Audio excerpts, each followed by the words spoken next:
Hi, Josh. And how are you, Bob?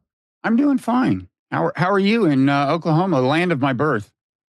I can't believe I still can't believe that your father was an artilleryman down in Lawton. Um, Absolutely.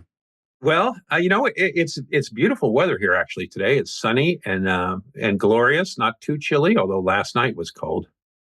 Yeah, it's getting warm here, and it's attributed by my wife to climate change, and she's an expert on all she talks about, like me, like you. Although you actually are an expert, fortunately, on Syria, and that's what we're going to talk about. How was that Yeah, transition I'm from worried. I'm Oklahoma? checking my wallet right now. Okay. um, so let me introduce us. I'm Robert Wright, publisher of the Nonzero newsletter. This is the Nonzero podcast. You're Joshua Landis.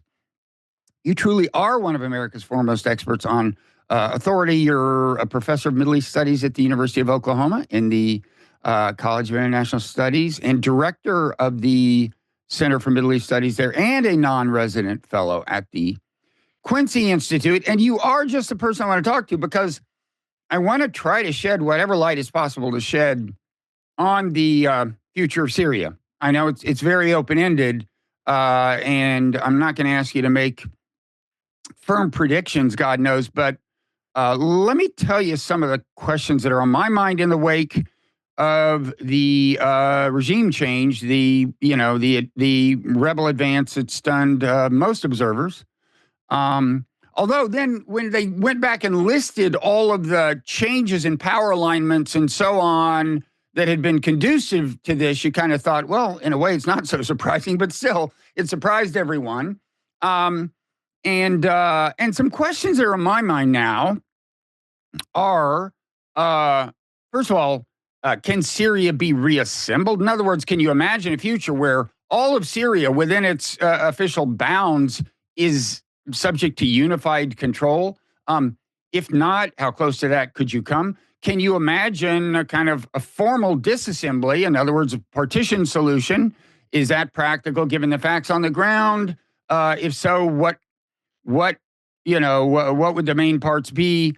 And can you also imagine just a future where Syria becomes, I guess, even more of a source of instability than it has been in the past? It was particularly one, 5, 6, 10 years ago, before the civil war kind of cooled off, and of course was then revived and ended in short order within the last couple of weeks.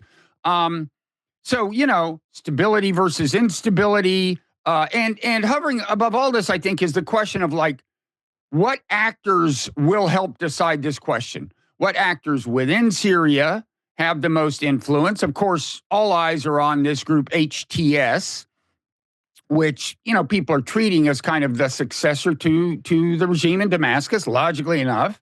But there are other rebel groups, some aligned with it, some not necessarily. And then there are the outside powers. And I'm about to stop and let you talk, but I do want to set that part up by just quoting from the Wall Street Journal, a headline from today: Syria's post-Assad vacuum has become a shooting range for great powers. The U.S. dispatched, here's the lead, or a paragraph from it. The U.S. dispatched B-52 bombers to carry out airstrikes against more than 75 Islamic State targets in central Syria. There is some ISIS still in Syria. Rebels backed by Turkey attacked Kurdish forces and seized territory in the country's north. And Israel has bombed hundreds of Syrian military targets across the country.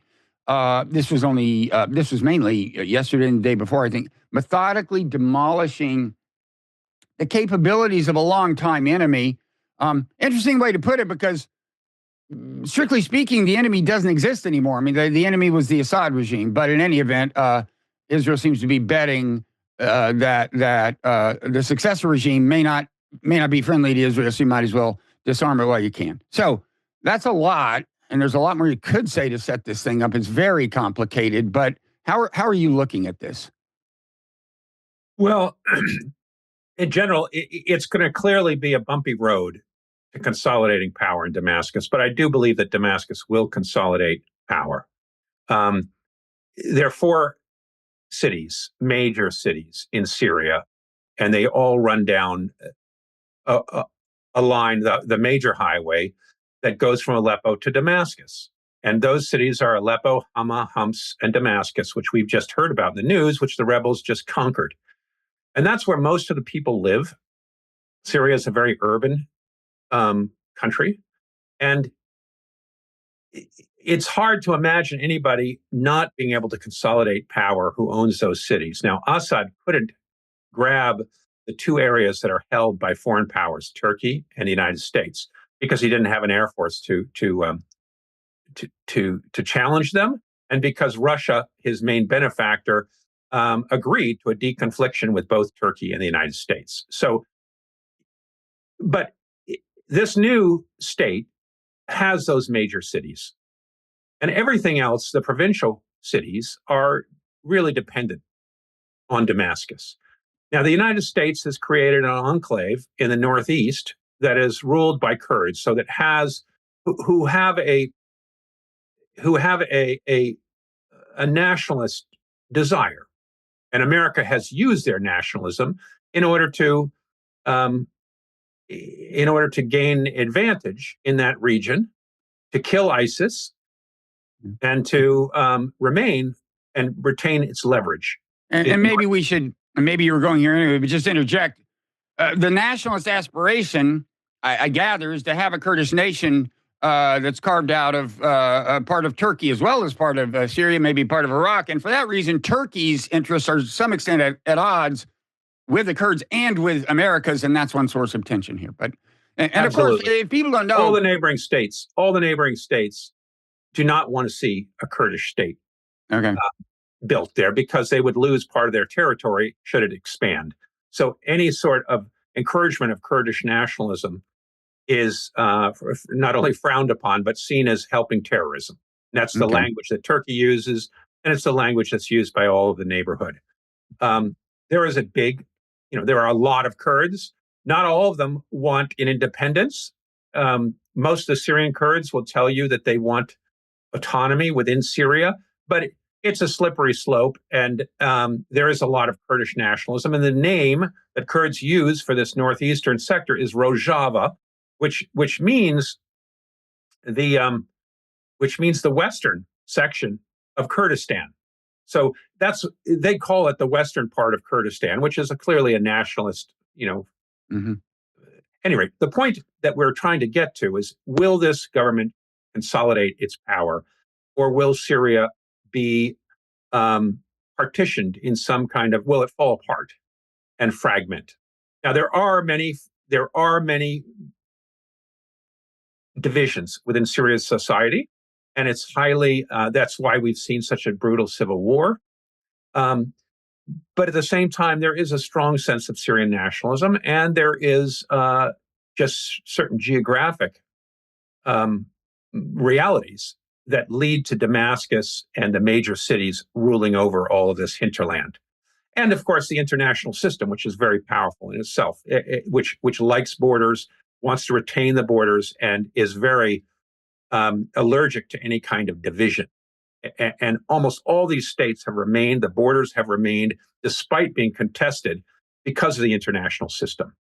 And that's true, in Eastern Europe and other places where we've had a lot of wars. Russia, of course, is trying to divide Ukraine between Russian parts and Ukrainian parts. And the international system doesn't like that. And they're fighting back against it. Whether in this situation, they'll be able to defeat that, I don't know. But the point being here is that I think Syria will unite. The big question will be the Kurdish region, because America has its troops there. And as long as America remains there, it will remain independent. Or quasi-independent, whatever you want to call it. But it's essentially independent. It's got its own army, its own government, and it has oil and gas. Most of Syria's oil and gas is there. And that's going to be the big contest, because 40% of government receipts before the Civil War came from those oil and gas wells.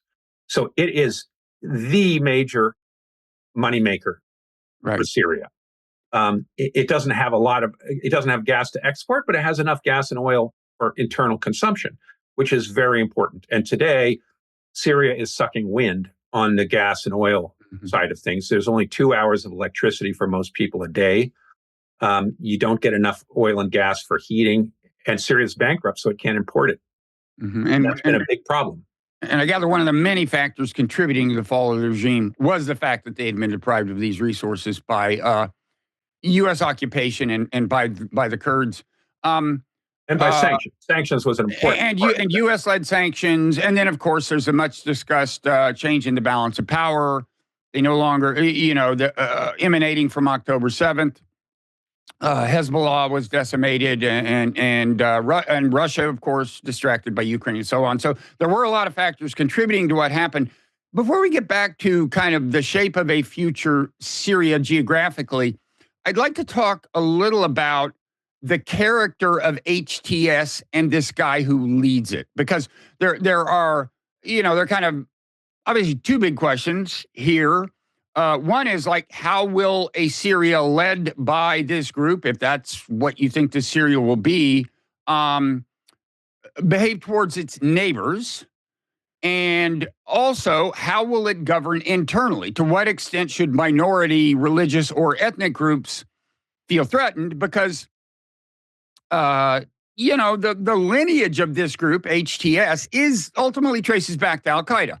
On the other hand, this guy who leads it separated himself from Al-Qaeda, seems to me to be pretty pragmatic.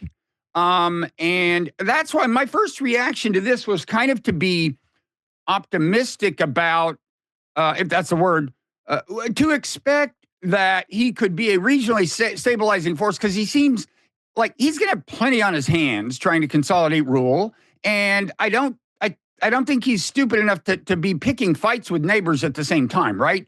And so my sense was, maybe that part will be fairly stable. The internal governance seemed like a little more of a question mark in terms of the character of the rule. But then, of course, Israel launched several hundred airstrikes on Syria, and I thought, well, I guess Israel doesn't seem confident that he's going to be a good neighbor.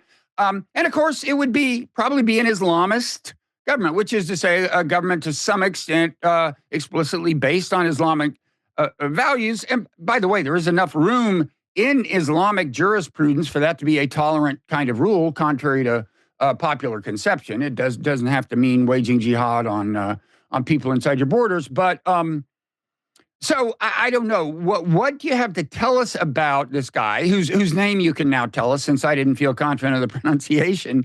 And if I'm right, that like he's the guy, this is the group, because there were two rebel groups. There's the so-called Syrian National Army, explicitly backed and supported by Turkey. Therefore, Turkey has a lot of leverage over them.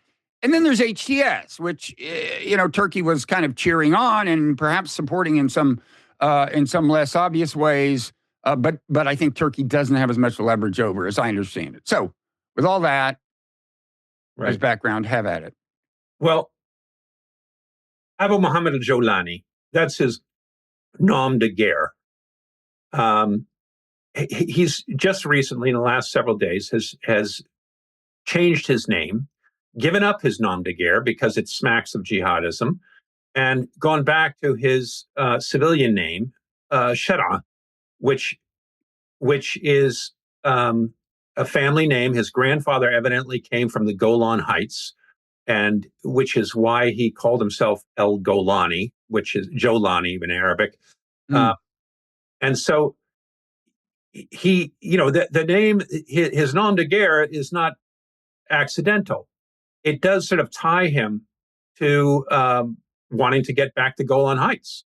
And he has family connections. And almost 200,000 Syrians were expelled from the Golan Heights when it was captured by Israel in 19... Including his grandparents or parents or something? I believe so. Yeah. This is a little bit, the biographical details, we don't have exactly what happened to the grandfather, but assuming that the family that was from the Golan and cousins, nephews, whatever, would have lost their homes. Mm-hmm. And there are a lot of Golanis in Syria. You meet them, frequently. Now, of course, they're intermarried, but they lost their property. And, when I was at the University of Damascus, living in a dormitory, women would come by, not infrequently, claiming to be Golanis.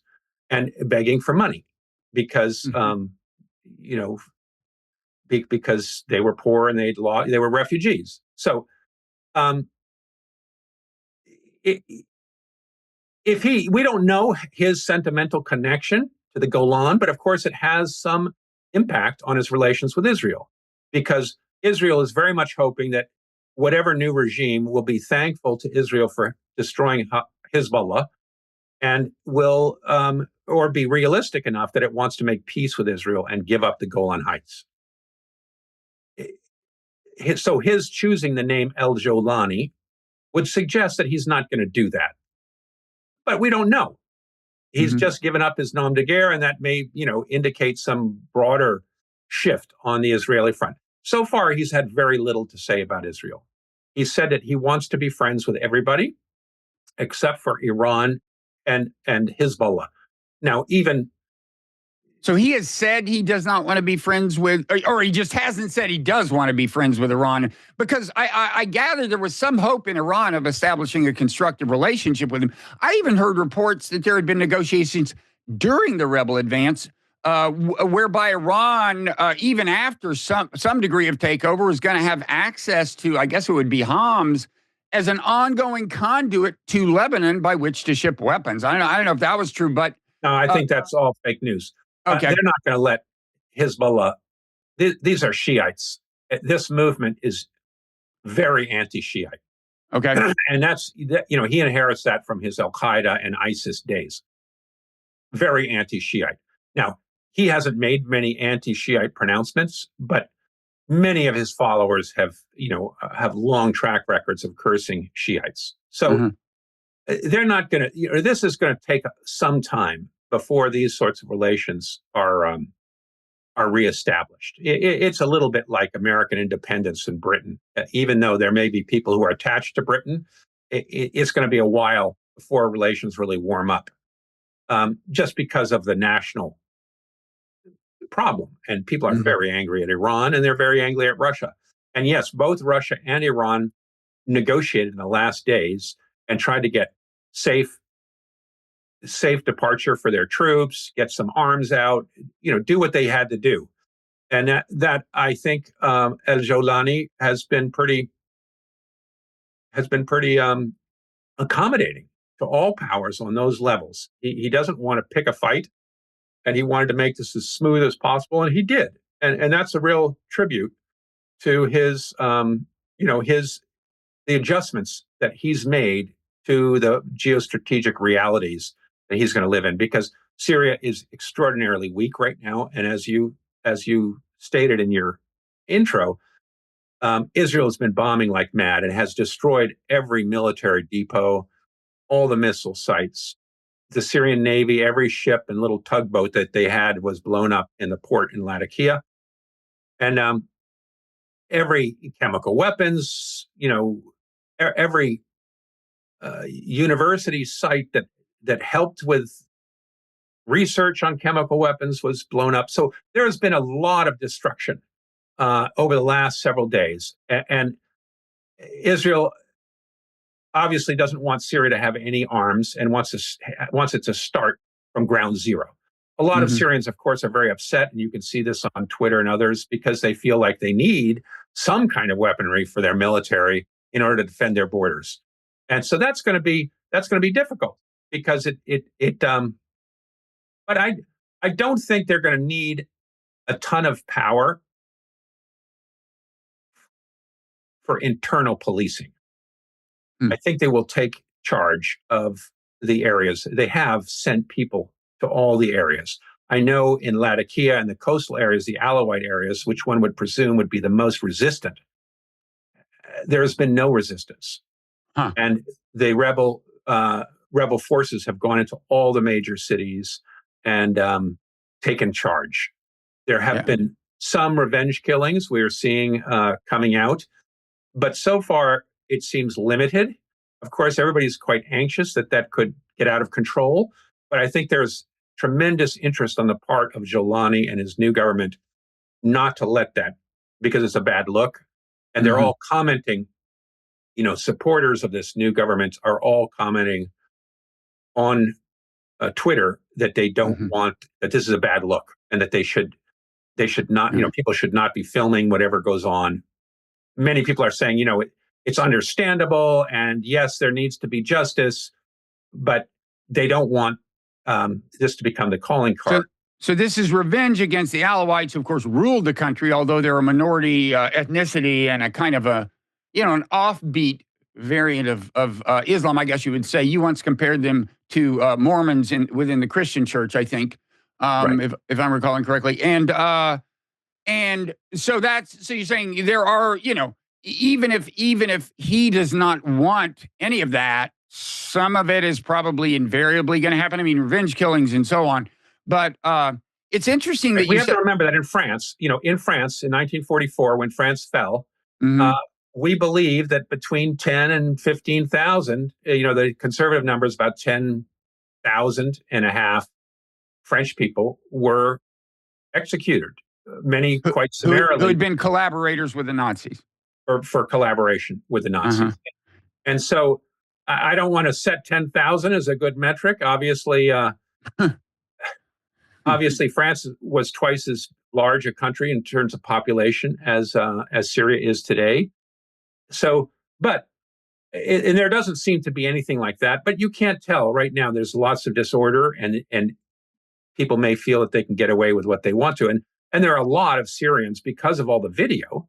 There are a lot of Assad commanders who people know, and Hmm. a number of them have been swept up and hung already, or shot, Hmm. and have met their retributive justice. So, there have been a number of public executions in a town square in Hama. One particularly brutal guy who had lions and would feed captives to lions and stuff like that, and who Oh, became jeez. famous, was killed. He was a Sunni. He was not Alawite, but he worked for the regime. But there are Hmm. others who carried out massacres near Benyas at the beginning part of the war, who have also been captured. So there's a hunt on. There's a long list of names that is being circulated on various media platforms of the top Hmm. generals who are being sought out. But it's interesting if so far the kind of minority situation seems under control by and large, because, as you said, leaving aside the the past Al Qaeda connection of HTS, it has been a sectarian Sunni group, pretty emphatically, right? Yes. And so Shia and I think the Alawites. I mean, just leaving aside the fact that they were the ruling ethnicity, I think they're a kind of a Shia uh, group, and there are others, and so it's kind of in terms of stability, hopes for stability, and for that matter, some degree of respect for human rights within the borders of Syria. This is a positive sign. What Yes, on it is a balance, positive. hard to say. So Like, yeah, far, people are being strung up, and yet we're happy. But on balance, this is about as good as you'd expect. yes, I think that's absolutely correct. And my my my brother-in-law, who had who's an Alawite, about 55 years old, Hmm. never served in the army because he was a single male, and if you're the only male in the family, you don't have to serve in the army in Syria. So he's got no military background. Of course, his father did serve in the army, but he's been retired for over 30 years. So he left the military well before any of the troubles started. Um, but he lives in Latakia, the provincial capital on the coast, which is the sort of heartland of the Alawites. And we had a big discussion when the regime first fell, and his sisters thought it was best for him to go up to Latakia, up to the father's village in the Hmm. mountains, because on the presumption that you didn't want to be the first Alawite that the rebels would find, because the desire for revenge and retaliation, and also just the chaos, would be highest at that point. Uh, Therefore, the village might be the better place. And so he did. He went up to the village with his family. His wife is Christian, and his kids. But they just drove back Latakia yesterday because the kids were getting bored in the village and there was nothing to do and blah, blah, blah. So they've gone back to Latakia because they're hearing from their friends that it's safe. So that's a very good sign that a lot of the anxiety, at least there seems to be order coming back. And so, I would say, bravo. This has been done with the least amount of damage, considering all the horrendous things that have happened in the civil war, considering that Sidnaya prison, the major site for political prisoners in Assad, is just liberated a few days ago. And the gruesome pictures coming out of that and the testimonials from prisoners was just horrifying. And so the desire for revenge, I'm sure, is at a peak. But things have been kept fairly orderly. And an ironic story I can add to that is in Tartus, which is a major coastal city where Russia had their big port. But the central bank branch that was in Tartus, was ransacked when the government fell. And it was ransacked not by rebel soldiers, but by the employees who actually worked in the central bank. They had the keys, I guess, to the establishment, and they just decided this is the time. And they liberated the money that was in there. And it was the rebels. It's good because I hate it when money is oppressed. I have trouble sleeping. You want to increase the circulation. Yes, the C2 or whatever it's called. At any rate, the D2. At any rate, the point is that the rebels came in and had to protect the central bank because it's now theirs, and they don't want to see looting and bad things happen. They're trying to keep what's remaining of the state integral because they've got a monstrous task of putting this all together again and making the trains run on time. So that is because when we think of the things that are going to stop, for example, the phone service has to be, put back up in order. Yeah.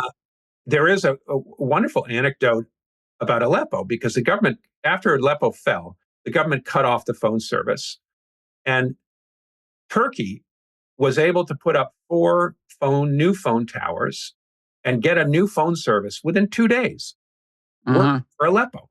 So the rebels have some resources. They've got Turkey at their back, and Turkey is an extraordinarily well-developed country and has an incredible industrial base. And so they do have some assistance in this, and they've shown some capable abilities to rebuild things. And those are just a few anecdotes that I think describe some of the pictures. But all the pensioners, of which there are many in Syria, are not going to get their government pensions. Now, they were teeny. They were like on $10 a month because inflation had gone from about 50 at the beginning of the Civil War. There were 50 Syrian pounds to $1, roughly. Today, it's 5,000 to the dollar. So people's pensions and everything else have not kept up with inflation. And so they're just minuscule little dribs and drabs, but they keep people alive. And all of that is going to have to be resurrected. There's been a peaceful handover of the government. And that was quite extraordinary because Assad's prime minister and his cabinet were asked to stay in power during the transition. And just yesterday, they handed over authority to a new cabinet that was appointed, a new government that was appointed, I guess, by El-Jolani. And so that's gone, that's the handover. And we have pictures of them sitting together, the 2 different cabinets in parliament. So that's been pretty good. Yeah. So the support the rebels have gotten from Turkey is a good transition to the question of leverage. Like, what actors have influence over the shape of things to come in Syria? Outside actors, I guess I'm mainly thinking about, nation states. I gather we mentioned that Turkey supports the other main rebel group, which is a coalition of militias called Syrian National Army. I guess more directly. more directly than HTS. So first of all, is it the case though that army's influence is more around the Kurdish area? So it's not like there's some big struggle for power between those two rebel groups for centralized control of Syria. And then we don't know. Let me describe a little bit this. There were two major zones in the Turkish area. Uh-huh. There was Idlib province, which was ruled almost entirely by El-Jolani and his Salvation government in Idlib, which had less Turkish influence would be the wrong thing to say, but he had consolidated power over a big hunk of this Turkish protected territory. Then in northern Aleppo province, and these are two adjoining provinces, in northern Aleppo, which is right up along the Turkish border, there were dozens of other militias, all of whom had been defeated by Assad and driven out of the main part of Syria into this enclave that Turkey created in 2017-18. All of the other militias, of which there are dozens, were grouped together and called the Syrian National Army by Turkey. It's a little confusing because there's the Syrian Democratic Forces that are controlled by America, and then there's and they're Kurds, by Turkey, and there's the Syrian Arab Army, SAA, which was Assad's army. So, but the SNA, the Syrian National Army, which was not an army, it was a bunch of these militias, some of them quite nasty and Islamist, and others just thuggish, that were all brought together under this common name, went and piggybacked on El-Jolani's success. So as Jolani's forces broke into Aleppo, which I don't think they expected to do, but as they captured Aleppo and the Syrian army retreated from Aleppo without fighting, the SNA all streamed out and went along for the ride and contributed. I don't know how important their role was, but they are all allied together. And one of the challenges for El-Jolani is going to be bringing them under state control. And if you want to use an Israeli comparison, it would be the Haganah run by Ben-Gurion. There were several Israeli militias like the Stern Gang run by. This is in the 40s? Yes, in the 40s at the liberate.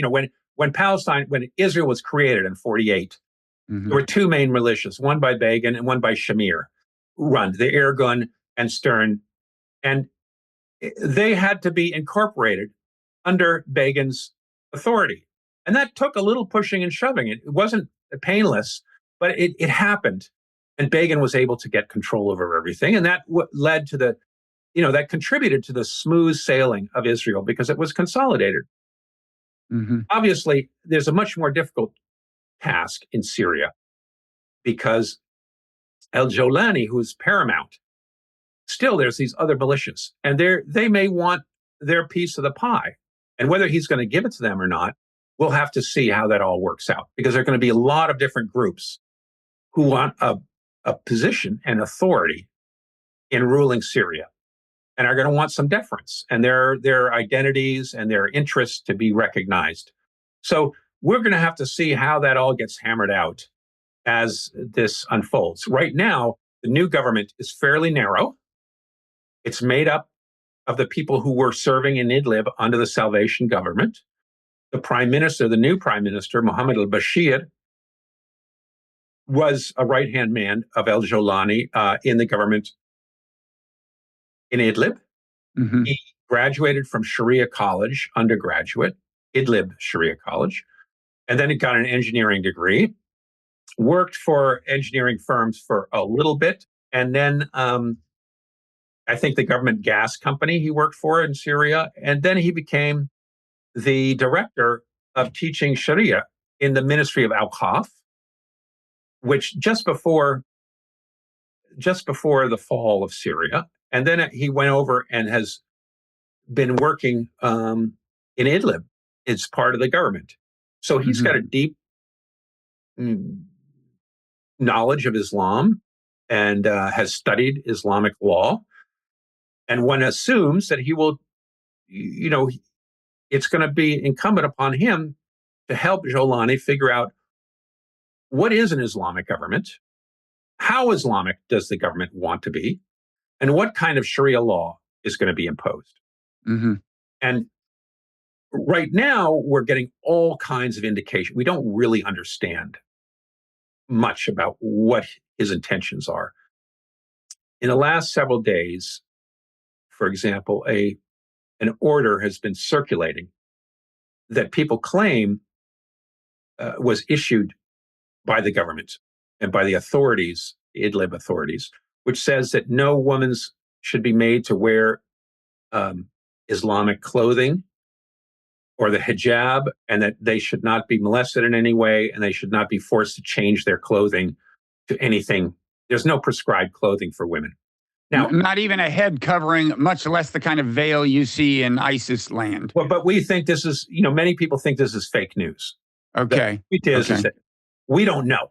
Yeah. But it passed amongst many of the women who've been supporting the revolution and not supporting the revolution, but all kinds of people who are very anxious. Because, of course, like the Iranian Revolution, where the leftist parties, the Communist Party, many women's libers supported Khomeini coming to power because they were so against the Shah.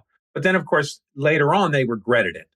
Many of them regretted it because, of course, they were forced to wear the chador and all this Islamic dress. So there is an anxiety that something similar could happen in Syria, but we don't really know.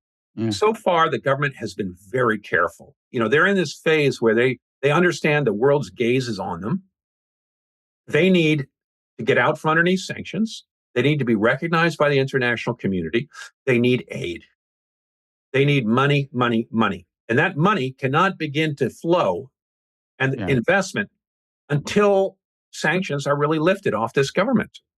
Right. So the U.S. has huge oil leverage. And gas back. They need to get their oil and gas back from America. Right. And America gives it to the Kurds today.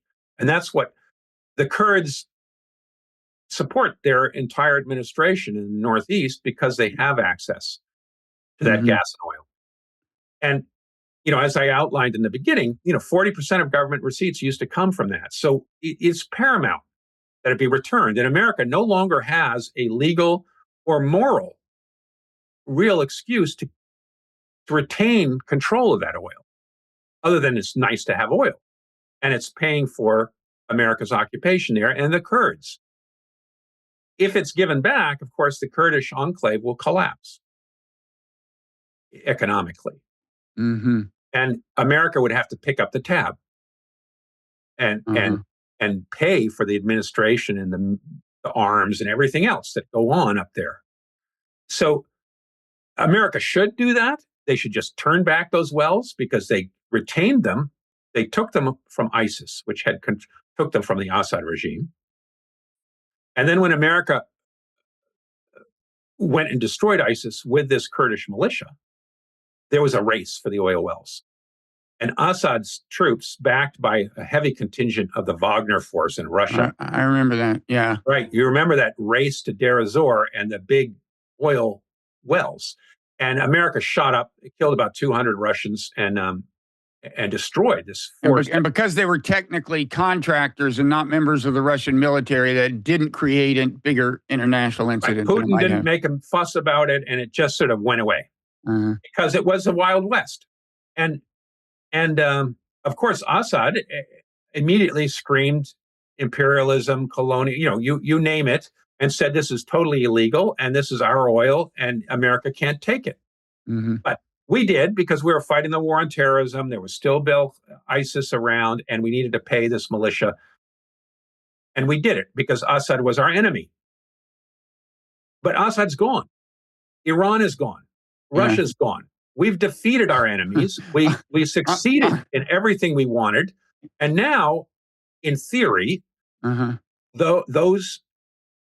hunk of Syria should return to the authority of the new government. On the other hand, we have an incoming president who has an inordinate fondness for oil.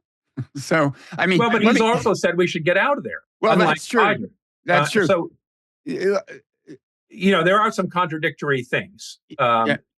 And we will, obviously, undoubtedly talk about what Trump's likely to do, what America needs, what America's likely to do, because Trump may very well be overridden.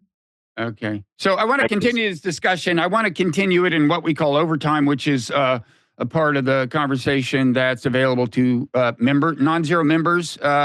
You can become a Nonzero member by going to Nonzero Substack and becoming a paid subscriber. We, of course, encourage that. And then you'll always have access to these things and all a bunch of other bonus content. And you'll be supporting us, which I encourage. I'm not an impartial observer, but I encourage that.